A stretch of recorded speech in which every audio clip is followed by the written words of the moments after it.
प्रधानमंत्री नरेंद्र मोदी के 11 वर्षों के कार्यकाल में जो एक खास बात रही वो ये कि अटकाने, भटकाने और लटकाने की परिपाटी देश में खत्म हो गई है।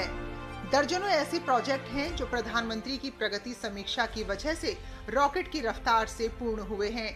झारखंड के रामगढ़ स्थित Patratu super thermal power project इसका जीवंत उदाहरण है, जहां प्रगति प्लेटफॉर्म की वजह से निर्माण कार्यों को गति मिली है। परियोजना के एग्जीक्यूशन के दौरान कुछ बाधाएं जैसे कि लैंड रिलेटेड क्लियरेंसेस और ट्रांसमिशन लाइन रिलेटेड कुछ ऑब्स्टेकल्स आई, लेकिन प्रगति की समीक्षा बैठकों में और कंटिन्यूस रिव्यू मीटिंग्स और जिसमें हाई लेवल इन्वॉल्वमेंट और टाइमली रेजोल्यूशन के माध्यम से इन सभी बाधाओं का सफलतापूर्वक समाधान किया गया।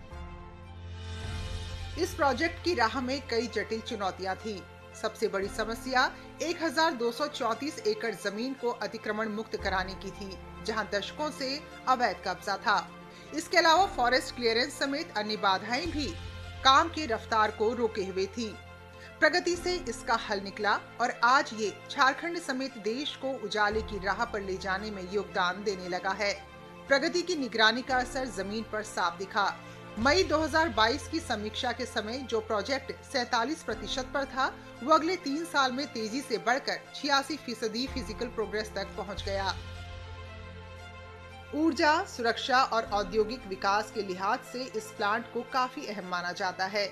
21,936 करोड़ की लागत वाली इस परियोजना के पहले चरण में 800 मेगावाट की 3 इकाइयां स्थापित की जा रही हैं, जिससे कुल 2400 मेगावाट बिजली का उत्पादन होगा। पहले यूनिट ने काम करना शुरू कर दिया है। ये यूनिट पर्यावरण अनुकूल होने के साथ ही अत्याधुनिक उपकरणों से लैस है। एनटीपीसी पीवीएनएल के आने से सबसे ज़्यादा जो फायदा हुआ है रोजगार में हुआ है। ग्रामीणों को सीधा समिंदा पे काम करने का अवसर मिला है।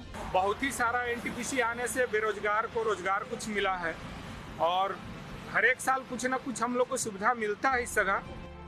प्रोजेक्ट को गति मिलने से स्थानीय लोगों को रोजगार मिला और आर्थिक गतिविधियां भी बढ़ीं। 25 मई 2018 को प्रधानमंत्री ने इस प्लांट की आधारशिला रखी थी और अब प्रगति के जरिए लगातार समीक्षा से ये प्रोजेक्ट धरातल पर उतरा है। इस साल के आखिर तक पूरी तरह तैयार होने वाला ये प्रोजेक्ट न केवल झारखंड को बिजली के क्षेत्र में आत्मनिर्भर बनाएगा, बल्कि विकसित और आत्मनिर्भर भारत को पावर बैकअप देने में भी सक्षम होगा। Bureau report, DD news.